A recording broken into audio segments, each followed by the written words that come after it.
Então, você já disse que você foi atrás, claro, pela tua área de direito, você foi atrás do estatuto, né?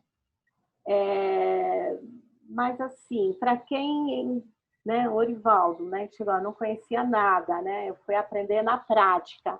Mas, além da prática, você buscou alguns conhecimentos, né? Por que que a gente faz essa pergunta, né?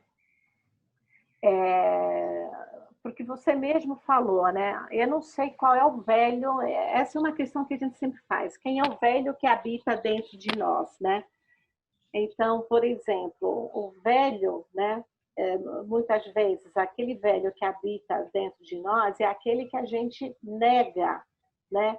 É aquele que a gente não quer ser, e é por isso a gente muitas vezes, mesmo representando um conselho de idosos, como eu já encontrei muitas pessoas, elas negam a sua própria velhice, né? O que é contraditório, como é que eu posso estar num conselho que está, né, ali lutando pela dignidade da eu me recuso a me incluir nessa faixa etária, né? Então, porque estudar o envelhecimento, porque lutar pelo envelhecimento, ele não tem como, ele faz parte da nossa biografia, porque nós fazemos parte, quer dizer, significa lutar por nós mesmos, né? Não tem como separar, a gente se torna objeto das nossas lutas, né? Ou dos nossos estudos, né? E eu falo isso porque, até motivada assim pela fala do Rivaldo, que às vezes na prática, né, a gente vai tendo uma relação com uma velhice que nem sempre é, digamos, a grande maioria, né? Por que que eu falo isso?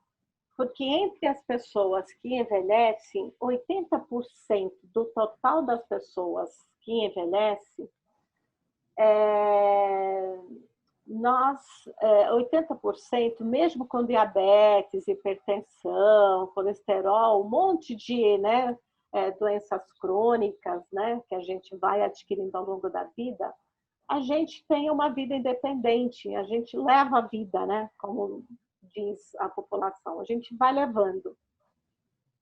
Apenas 20% das pessoas que têm essa sobrevida acima de 60 anos é que tem uma velhice muito fragilizada, né? Totalmente dependente, ou digamos assim, acamada. No entanto, no nosso imaginário, quando a gente pensa em velhice, a gente só pensa nesses 20%, levando-nos a associar cada vez mais a velhice com doença, com dependência, e até a doença como o único destino da velhice, né? E isso leva a um discurso muito enviesado. Embora o conselho esteja ali representando justamente aquela população mais frágil, mais vulnerável, quer dizer, vocês vão estar muito mais próximos, digamos, desses 20%. Mas a velhice ela é muito mais ampla, né? E esse conhecimento é fundamental da gente ter, né? E aí eu não sei o quanto cada um de vocês que estão saindo ou que estão chegando, né? Busco saber um pouco sobre esse processo do envelhecimento. E assim, conhecer é fundamental, né?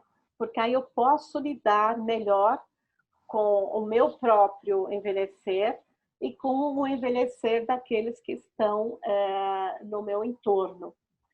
E o que eu, assim, nas relações que eu tive, né, nesses anos, né, 20 e poucos anos, estudando o envelhecimento, né, de muitas pessoas representantes da própria população idosa, eu percebi uma falta de conhecimento, né, em relação ao tema em si, que eu acho que se poderia pensar, né, no próprio conselho, de como ir trabalhando com com muitos desses preconceitos que a gente carrega, ou com discursos que muitas vezes é, precisam ser mais trabalhados, precisamos ter mais evidências, né? Precisamos ter, digamos, um maior conhecimento em relação ao próprio processo do envelhecimento e da velhice em si, né? Então, é importante, e era por isso que a gente fez essa pergunta, né? O que eu fiz para aprimorar os conhecimentos, né? A Vera, quando fala, de um certo sentido, a Vera, bom, fala de uma experiência que ela teve lá atrás e que foi na prática, né? Que ela foi aprendendo com os demais velhos. Mas há estudos, né? Quer dizer, a prática é uma excelente, digamos, eu não gosto de separar teoria e prática, eu acho horrível isso, porque um se retroalimenta do outro, né? Mas, assim, há muitos trabalhos, né, que nos ajudam a entender, a compreender, né, e a lidar, inclusive, com os preconceitos dos outros, né? Então, o que eu queria era, né, saber um pouco mais de vocês, né? Como vocês buscaram aprimorar o conhecimento? Já não falo dos marcos legais, eu falo já da velhice em si, do envelhecimento em si. Maria Helena, posso falar? Pode. Eu ia colocar, então, eu vou tentar juntar as minhas ideias com a pergunta anterior e agora, certo? Tá.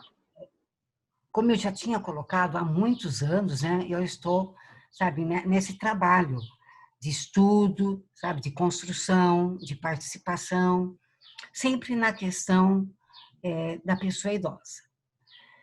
Mas unindo a teoria com a prática, Beltrina, sabe, eu tive condições de fazer isso, que realmente me deu os fundamentos para pensar como eu penso hoje. De um lado, dentro da minha mãe morou com a gente praticamente por 80% da vida dela, né? E veio falecer há poucos anos. Mas o que eu quero deixar registrado, eu tenho certeza que você conhece, certo? Foi há 12 anos atrás, quando eu fiz a minha formação para ingressar na pastoral da pessoa idosa. É um movimento nacional que deveria ser mais conhecido.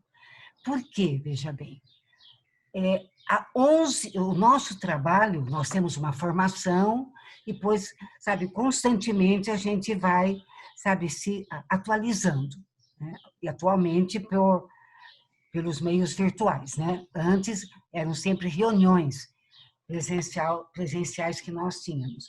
Mas a essência do trabalho da pastoral, após uma formação teórica, né, é assumir uma quantidade razoável, vou dizer assim, porque depende de cada líder que se formou, de pessoas idosas da sua comunidade para acompanhá-los, né? E nós acompanhamos através toda de uma orientação, sabe, não só espiritual, né?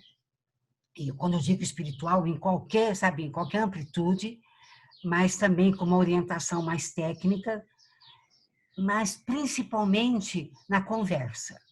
Então, para mim, fechando, faz 11 anos que eu tenho 4 pessoas idosas da minha comunidade que eu acompanho. E acompanho mensalmente, né, que o nosso trabalho é mensal, uma visita mensal à pessoa idosa que nós escolhemos ou nos pediram, né? Aí, isso aí não interessa. Então, você imagina, Beltrina, 11 anos eu estou com 3 pessoas idosas acompanhando mensalmente. Perdi umas 7 nesses 10 anos da minha caminhada, né? Já partiram, mamãe partiu também. Então, sabe, é interessante porque a gente vê ali o envelhecimento e a necessidade, sabe, das duas partes, entendeu? Reverem todos os seus conceitos. A cada mês, sabe, visitar essas mesmas pessoas, né, de 11 anos, você vê uma situação nova. E ali está o nosso trabalho da pastoral, sabe? Como orientar, né, essas pessoas que estão envelhecendo e que também não tiveram, como também eu não tive, certo? Uma preparação para o envelhecimento. Nós não tivemos isso na nossa formação, né, formal e mesmo informal, certo? Então, eu vejo, sabe, que para a gente ter esse conhecimento da prática, é olhar para o outro, entendeu? Ver o outro, né? E partilhar com o outro, certo? Esse processo de envelhecimento. Então, quando eu comecei, eu não era, pelo marco cronológico brasileiro, eu não era idosa. Hoje eu sou. Né? Então, quando eu vou conversar, eu digo sim para elas, né? Olha, nós somos idosas, nós somos pessoas idosas, sabe? Então, sabe, daí que parte, sabe, todo um conhecimento e você vai vendo, né? Com alegria como essas pessoas que você orienta mensalmente, hoje nós estamos fazendo a orientação virtual por telefone, né? Porque nós não podemos realmente ir até a casa deles, sabe? Mas você vê, sabe, ali, aquela pessoa que há 10 anos atrás tinha uma mobilidade, né? Ia às missas, vamos dizer assim, saía passear, ia para jantares, e etc, etc, etc, sabe? E agora ela já não tem condições. Aqueles idosos homens que dirigiam, sabe, era um condutor de carro, né? Já deixaram de ser, certo? Então, isso para mim tem sido assim de um exemplo muito grande, além do que eu tive com minha mãe, né? Sabe, como eu disse, viveu com a gente muitos e muitos anos, sabe? Mas o olhar, eu digo, eu estou escrevendo sobre isso, mas o olhar que eu tinha para com a minha mãe era um, e esse olhar que eu tenho para essas pessoas que eu acompanho há 10 anos, parece que é um pouco diferente. Né? Então, eu deixo aqui, sabe, realmente, esse meu relato, eu estou sempre representando a pastoral da pessoa idosa, nos movimentos que eu faço parte, porque é um trabalho, é, sabe, é um trabalho que eu digo assim, de presença direta com a pessoa idosa. Okay? Só isso. Sim. Essa Maria Helena pode falar, a gente está fazendo uma pesquisa com a Pastoral Nacional pela PUC, em parceria com a Universidade do Reino Unido, e sobre justamente como é que foi o trabalho durante a pandemia, esses acompanhamentos amorosos, né, virtuais, né? E foi muito legal. Tá com a Áurea, né? A Áurea tá junto. Conheço, a Áurea trabalha muito tempo com a gente. Sim, e agora nós estamos fizemos uma pesquisa quântica com 4.000 e poucos agentes, né? E agora estamos fazendo pesquisa qualitativa com lideranças regionais. E é interessante, fizemos uma piloto com o do Ceará, e ele traz uma questão que eu acho que é bem, ele fala muito da falta de apoio, né, desse suporte, né, tanto de políticas públicas como também do apoio da própria igreja em si, né. E uma das coisas que ele fala, e que me lembrei um pouco de você, é que ele fala assim, olha, tudo tem que ser via judicialização. Então, eu entendo, porque a maioria dos acompanhamentos são feitos, dependendo do lugar, mas em comunidades mais desfavorecidas, né? Onde a desigualdade é muito maior, onde as necessidades dessas pessoas que envelhecem são muito maiores. E, às vezes, né, vocês estão ali vendo, acompanhando, e percebe que que a pessoa precisa, né, de ir para uma instituição ou precisa fazer alguma cirurgia, ou, né, e muitas vezes para conseguir só via processo, né? Então, assim, porque vocês estão lidando diretamente com as fragilidades, né? Isso não quer dizer que seja, digamos, a mesma experiência que eu tenha com a velhice, por exemplo, eu estando numa universidade aberta, onde você tem pessoas de 90, 95 até 100 anos e que vão lá, né? E que têm umas fragilidades, mas continuam participantes ativos, né? Então, essas realidades de velhices é muito interessante a gente saber dessa diversidade, para a gente não ficar também apenas com uma imagem de que a velhice é isso, né? E eu falo isso até porque agora, inclusive, a Universidade, a São Camilo, a partir de uma experiência de uma universidade de medicina dos Estados Unidos, que só atendia pessoas idosas bem em fragilidade, eles começaram a chamar idosos com a mesma idade ou mais velhos, ativos, para conversarem com esses alunos que são quintoanistas do curso de medicina, para que esses alunos pudessem ter uma outra visão em relação à velhice. E a São Camilo está fazendo a mesma coisa aqui numa comunidade aqui do Ipiranga, para que os alunos, né, conheçam outros velhos em outras condições, porque senão o nosso imaginário em relação à velhice vai ser essa, né?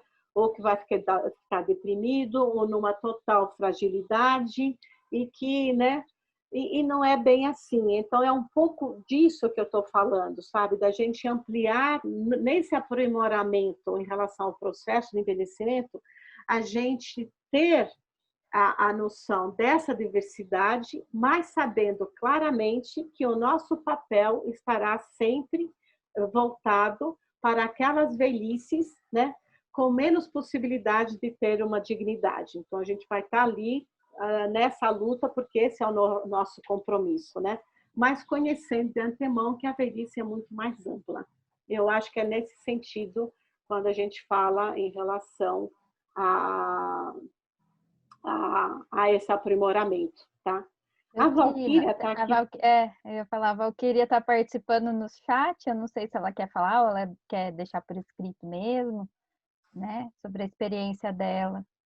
Que acho que tem a ver com isso que você estava falando agora, né? Dos diversos velhos existentes, idosos, né? Isso, é que somos vários, né? Somos muito diversos e muito heterogêneos, né? Mas é importante da gente ter esse leque, né, de velhices. Por isso que a gente nunca fala em velhice, se fala em velhices, né? Porque é isso, né? É um leque muito grande. Embora o papel do conselho ali esteja ali voltado mais para aquelas velhices, né? Mais fragilidades, mais vulneráveis, né? Acho que é não necessariamente. Porque, não necessariamente. Mas quando eu falo em política pública para a pessoa idosa, é toda a gama. É pobre, rico, milionário, carente, não carente, porque senão não é política pública. Você tem nichos, cada nicho tem uma necessidade, mas o conselho não pode pensar só no setor A ou no setor B. O conselho tem que ter uma visão da velhice múltipla que nós temos no estado de São Paulo. Né? Então, se a gente coloca o conselho só como agente daquele que é fragilizado ou que está fora do sistema, eu não sou conselho. Eu sou assistente social, eu sou qualquer coisa menos conselho. O conselho tem que ter um olhar para a realidade daqueles que envelhecem nesse estado. Eu queria só fazer uma colocação. Quando eu era jovem, né, havia uma música que dizia: não confie em ninguém com mais de 30 anos. Mas os meus pacientes tinham mais de 30 anos e eles eram confiáveis. E, de repente, um dia eu fiz 30 anos e eu era uma pessoa confiável. Faltava um mês e eu completaria 50 anos. Eu fiquei morrendo de medo.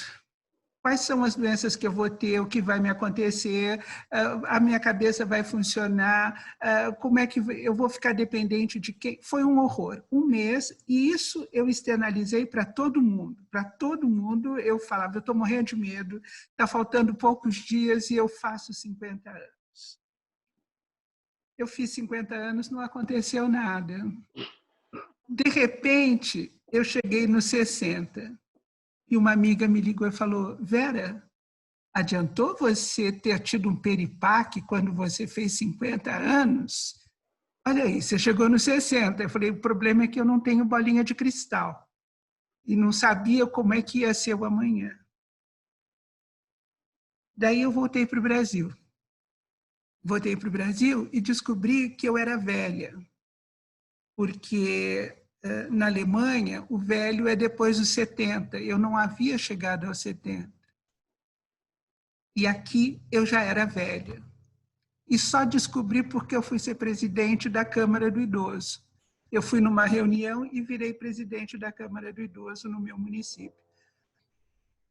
Eu sou velha assim, né? E mês que vem não, dezembro eu completo 70 anos.